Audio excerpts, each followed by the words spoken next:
Mas eu fiquei curioso da tua experiência em Uganda lá.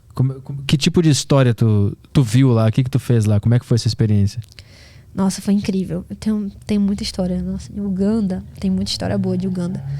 Mas a história foi a seguinte. Eu tenho um instituto que chama Instituto Dharma, que eu faço viagem de voluntariado. Já fiz algumas. Já fui pra Amazônia com eles, pra Uganda, enfim.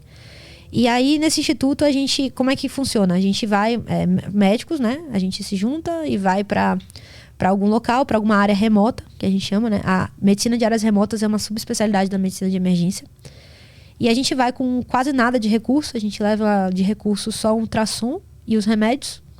E a gente vai para áreas, né, que a medicina geralmente não chega, né? Medicina de qualidade.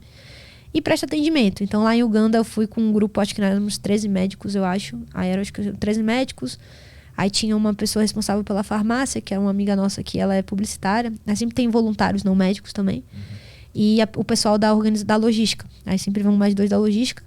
E a gente... Nossa, eu nem... Acho que mais de 2.000 atendimentos a gente fez lá, eu acho. Mas vocês não ficam na capital, que é onde tem acesso, né? Vocês vão para áreas muito remotas...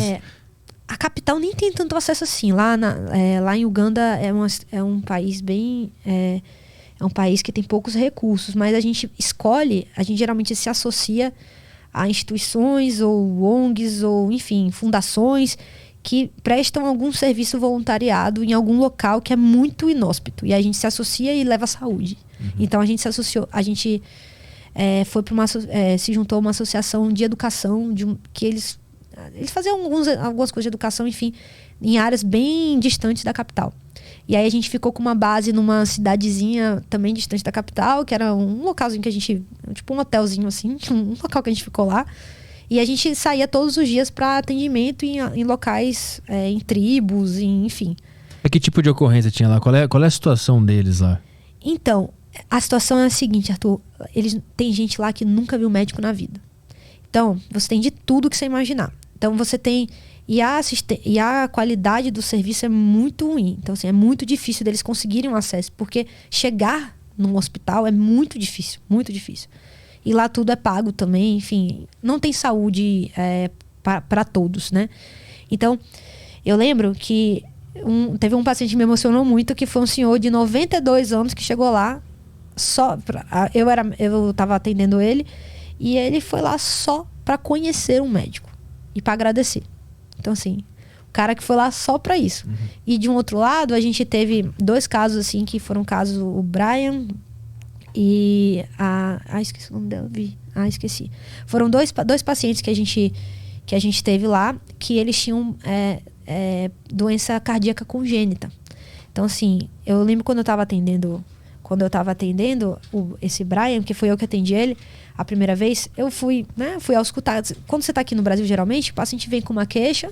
Geralmente, esses pacientes aqui no Brasil, eles já têm algum tipo de cuidado. É muito óbvio, aqui tem vários lugares inóspitos, né? Tanto que o instituto que eu trabalho faz viagem pro sertão, a gente faz viagem pra Amazônia. Mas, geralmente, algum acesso que seja saúde já teve. Lá, as pessoas eram muito virgens de cuidado de saúde. Então, esse paciente chegou, eu fui auscultar. E aí, já percebi que tinha ali um sopro cardíaco e falei assim, isso aqui tem alguma cardiopatia congênita, tem alguma coisa aqui no coração desse menino. E era um menino que ele era pequenininho, muito menor do que os outros da idade, ele não jogava futebol lá, eles amam futebol. Ele gostava de futebol, mas ele não jogava, mas ele não falava que ele cansava jogando, ele não falava isso. Então, assim, era uma criança que era super sofrida, assim, nas faces de sofrimento, de dor, sabe? Tanto ele quanto essa outra menina. Eles 2 chegaram mais ou menos na mesma hora. E a gente com ultrassom, né, é uma das coisas que a gente aprende na residência, a gente fez um ultrassom e descobriu ali que tinha um problema do coração.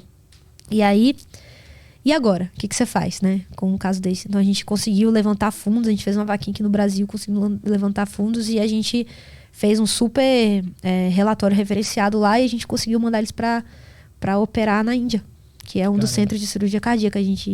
Enfim, a gente conseguiu mandar, eles foram, operaram e hoje, infelizmente, o Brian que eu atendi, ele veio a óbito uns 1 ano e meio depois na pandemia, porque ele estava aguardando a cirurgia, faleceu.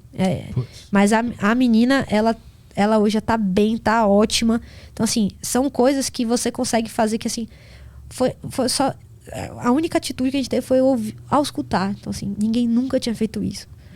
E tem de tudo, né? A gente vê de tudo. A gente vê de tudo um pouco. Teve um caso também, assim, que pra mim, que mudou muito a minha forma de enxergar a medicina. Esse caso também foi bem legal. Eu fui, numa viagem de expedição, você vai com vários tipos de médicos, né? Eu gosto muito de viajar sozinha, eu gosto muito de conhecer pessoas. Então, eu fui pra lá, eu conhecia só uma pessoa. Eu só conheci uma pessoa que viajou na expedição. O resto dos médicos eu não conhecia. E todo mundo vai meio assim, então, pra você conhecer, pra você se conectar com você mesmo, enfim. Tem muitas atividades de autoconhecimento quando a gente faz expedição assim, enfim. E aí, um dos médicos, hoje ele é um dos meus melhores amigos da vida, assim. Ele é muito meu amigo, assim, vai ser meu padrinho de casamento, é muito meu amigo mesmo. Esse médico, ele não trabalha na parte de medicina de doença, ele trabalha com estilo de vida, etc. Então a gente foi numa...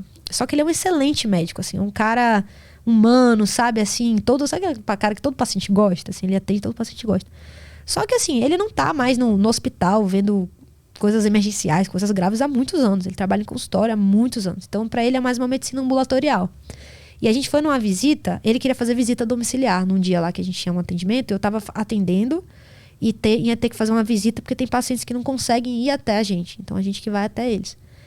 E aí eu nem ia. E aí esse meu amigo falou, Clara, vamos comigo. Aí eu falei, não, vou ficar aqui, não vou não. Aí o outro falou, não, tô meio enjoado, vai lá, Clara. Eu acabei indo. Aí fomos nós dois. E aí a gente chegou na casa da paciente. Quando a gente chegou na casa, eu olhei pra paciente, assim, tipo, eu fui avaliar, examinar, a paciente estava deitada no chão, assim, em posição antálgica, gemendo muito. E ela tinha uma perna muito inchada e a outra não tanto. E na hora que eu olhei pra essa paciente, me deu um flashback, assim, absurdo. Me deu um negócio esquisito de uma paciente que eu tive na residência. Assim, fisicamente parecia. A doença parecia ser a mesma. E eu tinha perdido essa paciente na residência. Sabe? Aí foi um negócio, assim, muito louco. Assim, eu olhei e e eu travei, assim. Travei totalmente. E esse meu amigo que, tipo assim, não tinha nenhum... Assim, nada, assim, não trabalha com emergência, nada. Foi ele que foi... acolheu a paciente, começou a atender e tal. Ele viu que eu tava meio assustada, assim. Eu saí, assim, fui... Porque foi um dos casos, assim, que mais tinha me impactado na residência. Que essa paciente, essa paciente da residência, ela acabou indo a óbito. Eu tinha me aproximado da família. E foi um caso de uma paciente que ela foi embora num plantão. Ela tava lá comigo durante o dia. Ela foi embora de um plantão porque ela queria ir embora pra casa. Porque o filho tava, sei lá o que, sozinho. E aí ela voltou no outro dia super grave. A gente orientou ela a não ir embora, porque ela precisava ficar para fazer as coisas no hospital. Ela não quis, foi embora e ela voltou no estado gravíssimo e acabou falecendo. O que ela tinha? A mesma coisa que essa? Exato. Então, ela tinha uma trombose na perna que foi pro pulmão. E essa paciente, ela tinha claramente uma trombose na perna, porque dava pra ver, assim, não precisava nem de exame, dava pra ver. E ela tava com falta de ar. Então, na hora que eu vi, eu falei, não é possível. A mesma história. A mesma história e coisa de 2 meses, assim. Tipo, tava muito recente ainda. Tipo, ainda tava processando aquilo. E aí eu parei para dizer, esse meu amigo, ele foi, acolheu, etc e tal. E aí ela foi, e a paciente nem se mexia. E aí com o meu amigo, ela começou a falar, não sei o quê. E a gente conseguiu remover essa paciente pro hospital. E era mesmo uma embolia no pulmão. A mesma coisa da que a outra teve, e a gente conseguiu tratar. Então foi um negócio que pra mim parecia... Sim, não sei, a pessoa acredita, mas pra mim naquele momento parecia alguma coisa de Deus, assim, me confortando, sabe, assim. Tipo, você não fez nada errado, sabe? Às vezes a gente se culpa muito das coisas e fala, não, tá tudo bem. E esse meu amigo também me ensinando que não é o cara que é mais técnico, que é o cara que é o melhor médico, não é. Então naquele momento ali que eu paralisei, que eu não tive inteligência emocional de chegar, se eu tivesse sozinha, talvez eu não teria atendido a ela da melhor forma possível. Então, o que você precisa mesmo é a construção de resiliência, empatia, de saber olhar no olho, de acolhimento. Foram mais de 2.000 atendimentos em Uganda, né? Eu acho que foram. Foi muito. Em um mês que vocês ficaram lá? Foi menos, a gente ficou menos. A gente ficou, tipo, 15, por causa da pandemia, a gente ficou menos. Ficou uns 15 dias. Mas tem mais gente fazendo esse trabalho? Porque eu imagino que deve ser meio que enxugar gelo, porque deve ser uma coisa que não para, né? Que deve ser tão precário lá, né? Que sempre tem que estar indo pra lá, né? Mas na verdade, não, lá não. A gente nem voltou lá, porque depois da pandemia a gente acabou que a gente não tá... o Instituto tá voltando agora a fazer viagem internacional, tá focado mais no Brasil agora. Mas lá a gente fez muita medicina ambulatorial, a gente não é emergência, sabe? Lá a gente fez educação em saúde, a gente ensinou a gente ensinou coisas básicas do tipo você não pode misturar, limpar a panela com a terra, tipo, sabe? Entendi. Então a gente fez, assim, prevenção de muitas coisas. Porque não adianta também a gente chegar num lugar e a gente prover um monte de remédio, de coisa que o cara não vai dar continuidade. Então eu vou diagnostico que o cara tem pressão alta, né? Hipertensão. Aí eu começo a dar o remédio.